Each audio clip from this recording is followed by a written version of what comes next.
Stop scrolling. The world believes Taylor Swift's romances are destined for movie endings. They are catastrophically wrong. Today, we expose the devastating secret, the massive betrayal she fought to bury within her most private albums. This is an in-depth investigation into the double life of the man she trusted most, who nearly destroyed her during her most guarded relationship. It wasn't a single phone call that broke everything. It was a slow, creeping coldness. A silent shift in routine that even the walls of her $80 million Tribeca Penthouse couldn't ignore. For months, Taylor Swift felt the emotional temperature drop. The man she had built her lover era around, the one she trusted completely, was living a double life. He was a master of compartmentalization, perfectly balancing his time in the spotlight with a secret life in the shadows. The first hard piece of evidence didn't come from a tabloid or a whisper. It came from the cold digital trail of her own private jet logs. Her security team, meticulous as ever, flagged 2 separate, unscheduled flights. These weren't long-haul trips. They were short hops, deviating completely from his known itinerary. He'd claim he was on low-key business trips or dealing with family emergencies. But the location data told a different story. It pointed to suspicious rendezvous points, far from any commercial airport or business district. The digital proof was undeniable. The man she trusted was lying about where he was. It was a massive breach of not just trust, but of the security protocols that protect her very life. This immediately triggered a full-scale secret investigation by her private security detail. This covert operation didn't take long to find the smoking gun. While monitoring his digital activities, her team discovered a deactivated, hidden secondary phone, a burner phone. It was tucked away in a drawer he rarely used in their Rhode Island mansion. And the contents? They were catastrophic. Inside, they recovered deleted messages, coded exchanges, and explicit, detailed evidence of an ongoing affair. The texts weren't just flirtatious. They were a chilling echo of the exact terms of endearment he had once used only for her. The sheer scale of the betrayal confirmed her deepest fears. The man who had inspired some of her most vulnerable and successful work wasn't just in a relationship with her. He was harvesting material, using their life together to fuel his deception. This wasn't just a heartbreak. It exposed the fundamental lie the entire relationship was built on. For the first time, we're revealing the chilling details of the evidence that proved he was cheating, and how that devastating realization birthed her darkest, most commercially successful album. Get ready, because the full, harrowing investigation into the betrayal of Taylor Swift's heart begins now. The secrets we're about to reveal will change how you listen to her music forever. The discovery of the burner phone didn't trigger a dramatic scream or a flood of tears. It triggered a terrifying, almost surgical silence. Taylor Swift, an artist known for wearing her heart on her sleeve, entered a state of cold, clinical emotional paralysis. Her team reported that for a full 48 hours, she spoke only in short, declarative sentences. Her entire focus was on gathering and verifying every single piece of data from that device. This wasn't a woman heartbroken. This was a billionaire CEO conducting due diligence on a major corporate breach. She had to know everything before the confrontation. The vulnerability was gone, replaced by the steely resolve of an artist already planning her revenge. The most shocking revelation within those deleted texts wasn't just the existence of the affair itself, it was the identity of the accomplice. We've uncovered exclusive details suggesting the other person wasn't a stranger. It was a figure known and, more damningly, trusted within their inner professional circle. Someone he had introduced to her, possibly even a collaborator. This fact twisted the knife, turning a personal injury into a catastrophic breach of her entire professional ecosystem. The betrayal felt calculated, designed to hurt her career as much as her heart. It shattered the belief that her sanctuary, the world she'd so carefully built, was truly safe. The level of deceit required to maintain this secret relationship was staggering, spanning nearly a year. But the true genius of Taylor Swift, or perhaps her most powerful defense mechanism, is her ability to immediately convert trauma into art. During that 48-hour period of silence, her security cameras didn't capture her crying. They captured her at the piano for hours on end, composing. We've analyzed what are believed to be the raw, unfiltered voice notes from those sessions, the very foundation of the album that followed.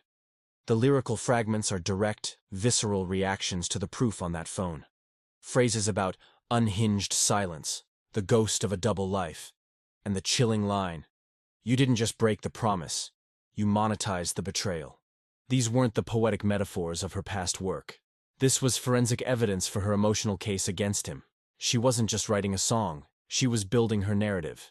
Meanwhile, the man at the center of it all was completely unaware that his secret phone had been compromised. He began a desperate campaign of gaslighting, trying to manipulate her into believing her suspicions were just paranoia, a tragic side effect of her high-pressure life.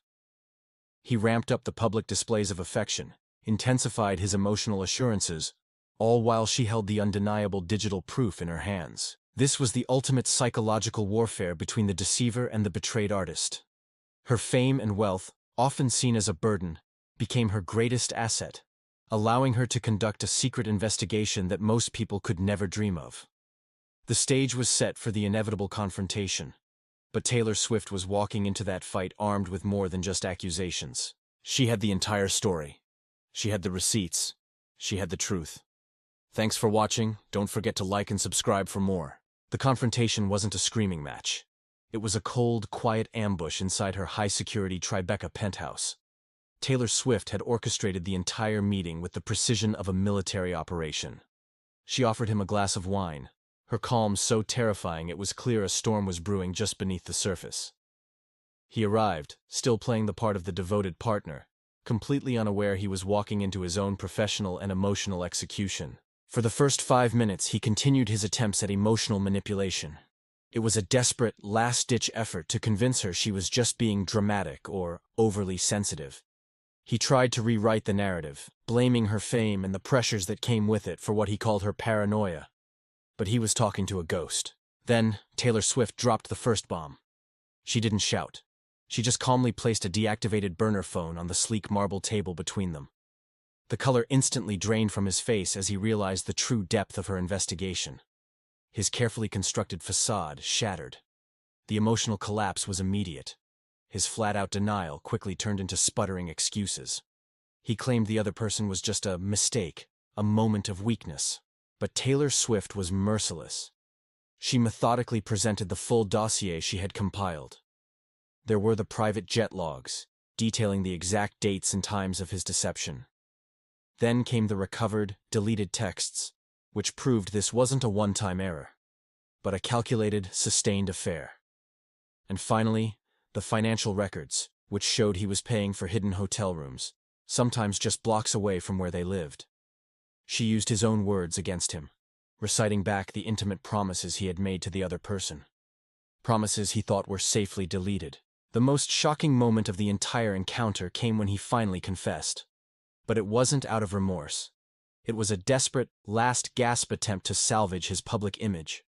He claimed the affair was a necessary escape from the pressure of dating a global superstar. It was a monumental act of gaslighting that only confirmed Taylor Swift's worst fears. She looked at him, not with heartbreak, but with absolute cold clarity. Her last words to him were delivered in a whisper. Words that would soon become immortalized in a billion-dollar song. "You didn't just break the promise. You monetized the betrayal of my entire life." He was instantly locked out of the penthouse. Within the hour, her security team had his personal effects packed and shipped to an undisclosed location. The emotional devastation was complete. But for Taylor Swift, the artistic machinery was already churning. She walked straight from that table to her piano, and the first brutal lines of the breakup anthem began to pour out, not from tears, but from the searing, unforgettable clarity of betrayal. The private war was over, but the public fallout was just about to begin. The moment that apartment door sealed behind him, the public blackout began. The man who had been a fixture in her Instagram feed, a celebrated muse in her interviews, simply vanished without a trace. The media speculation was immediate and brutal. His team issued vague, evasive statements about creative differences and the need for necessary space. But the truth was far more destructive. Taylor Swift, meanwhile, retreated into her deepest isolation. But she wasn't there to mourn. She was there to execute the final, most devastating act of artistic revenge. The silence lasted for months, driving the public into a frenzy of speculation. When she finally re-emerged, it wasn't with tears or apologies. It was with an album dripping in coded betrayal. Every single track, every lyric, was a calculated public indictment of the man who had cheated. The fans, of course, devoured it. But now, armed with the evidence from the burner phone and the jet logs, we can definitively connect the art to the agonizing reality. We can analyze the specific lines, the verses that talk about the key he left hidden in a coat pocket, which we now know refers to that secondary phone, or the chilling phrase, 2 flights, 1 destination, 3 people, which directly references the compromised private jet logs. This album wasn't just a breakup record. It was a strategically placed piece of forensic evidence. Taylor Swift didn't need lawyers or a public statement. She used her art to make him accountable to the court of public opinion, where the judgment is swift and the sentence is eternal digital shame. The financial success of the album became the final, ironic sting in the tail. His betrayal generated her millions upon millions of dollars, transforming his deceit into her record-breaking triumph. He became the muse for her darkest, most commercially successful chapter. The conclusion of this harrowing saga offers a profound lesson on the cost of celebrity betrayal.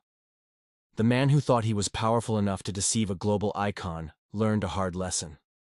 In Taylor Swift's world, every lie, every indiscretion, every hidden text is merely raw material waiting to be forged into a weapon.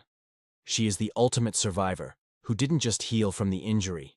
She became richer, stronger, and creatively immortal because of it. The relationship died, but the artist achieved her greatest victory. So, the final question remains. If you were the one betrayed, would you choose the path of silence and private healing? Or would you opt for the ultimate revenge through global, artistic exposure? Let us know your thoughts in the comments below. And if you want to dive deeper into the hidden messages and lyrical clues in her music, make sure you hit that subscribe button. Thanks for watching.